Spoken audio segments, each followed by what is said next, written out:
dispositif de mentorat Odyssée que j'ai créé sur le Nord-Isère répond à la volonté d'aider les jeunes du territoire à lutter contre les barrières qui, trop souvent, les empêchent de réaliser leurs projets.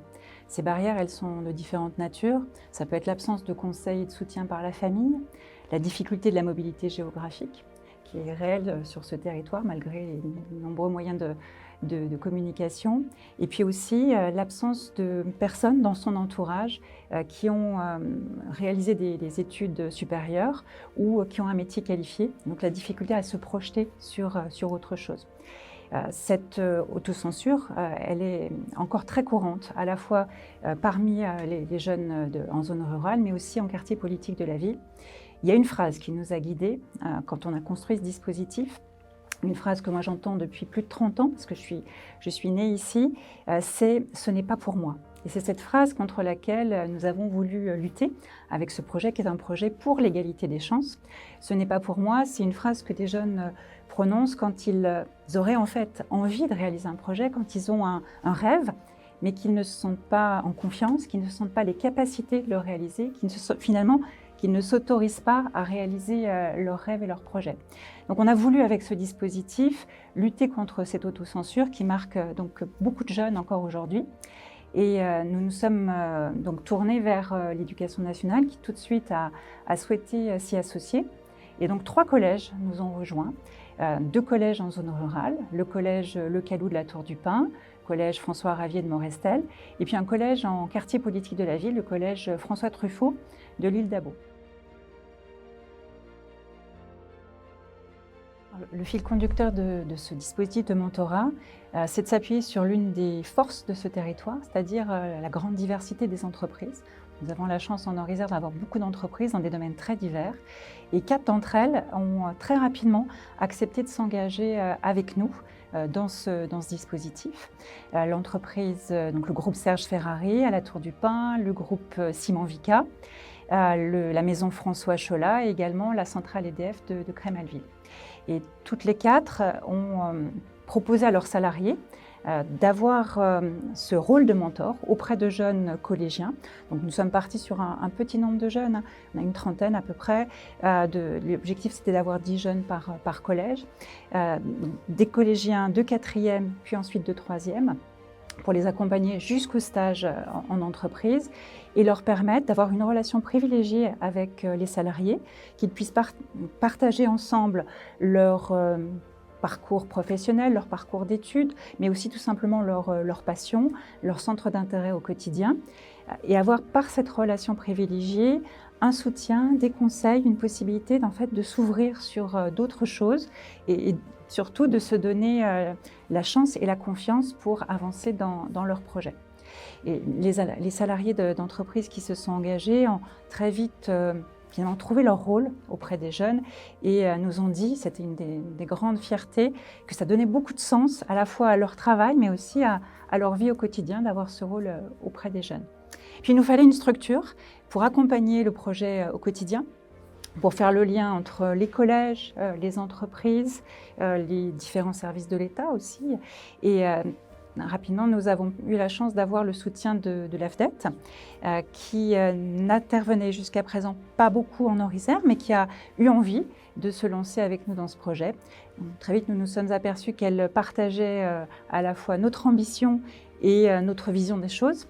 Et grâce à l'enthousiasme et à la disponibilité de Paul Guyot, nous avons pu apporter justement ce lien et cette réponse et cet accompagnement au quotidien qui ont permis à la fois au collège, aux entreprises, aux salariés de trouver leur place dans le projet et de le faire avancer. Une de nos grandes fiertés aussi, c'était de pouvoir mettre en place le mentorat sur le Nord-Isère. Le mentorat existe très largement déjà et depuis longtemps sur des grandes villes comme Lyon, comme Grenoble. Il n'y en avait pas en Nord-Isère. Et c'est justement l'engagement de chacun des acteurs, les services de l'État, les collèges, les entreprises, l'AFDET, qui nous a permis de mettre en place un projet vraiment original, un peu sur mesure, qu'on a conçu pour le Nord-Isère.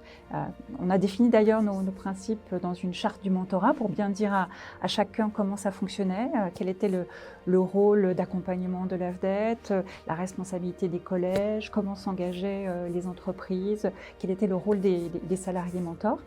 Et aujourd'hui, c'est vrai que c'est une grande joie de voir que la deuxième promotion de jeunes est en train d'être choisie. Elle va pouvoir démarrer sur le début de l'année 2024. Donc ce projet de mentorat, ce dispositif, c'est vraiment une belle opération collective et voilà, un engagement de chacun qui a permis de donner à des jeunes la possibilité de s'épanouir et de trouver leur place, on l'espère, demain, à la fois dans le monde professionnel et dans leur vie personnelle.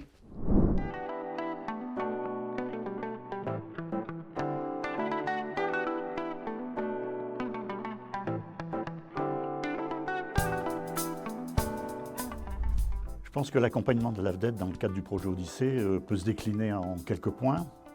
Premièrement, lors des réunions préparatoires avec les services de l'État, les collèges et les entreprises, finalement, notre participation a été le fait qu'il y ait une demande sur une formation des mentors.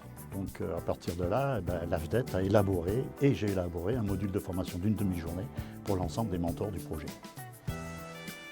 Deuxièmement, du coup, après, j'ai pu aller dans les collèges et par souci de cohérence du message et de la coordination, j'ai souhaité rencontrer toutes les familles et les mentorés intéressés pour leur expliquer le projet, bien entendu, le mentorat AFDET et ses valeurs. C'était quelque chose de très important. En parallèle, dans les entreprises, des actions de communication ont été réalisées auprès des salariés pour les sensibiliser, repérer et valider les mentors qui voulaient bien se présenter. Chez Vika, par exemple, l'AFDET a été sollicité pour participer à une visio avec les mentors potentiels pour expliquer le projet et le mentorat AFDET.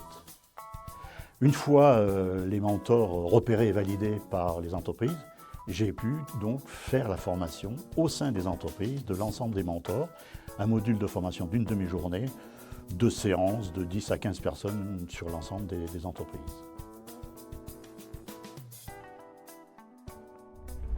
Une fois les binômes constitués, les rendez-vous mentors-mentorés ont pu commencer. Je me suis donc mis à la disposition du dispositif et notamment des mentors. À la formation, je leur avais dit je serai avec vous 24 heures sur 24 en forme de SAV. Alors plus concrètement et plus sérieusement, quelques exemples d'accompagnement, des soucis de moquerie d'une jeune mentorée et dont le mentor ne savait pas trop gérer la situation, des exemples de recherche de stage dont le mentor n'avait pas de réseau, et puis plus concrètement aussi des exemples d'animation de rendez-vous entre mentors et mentorés, comment alimenter les entretiens entre mentors et mentorés. À la fin du mois de mai, j'ai fortement insisté auprès des mentors pour inclure dans les entretiens la recherche de stage et plus globalement la réflexion sur le stage.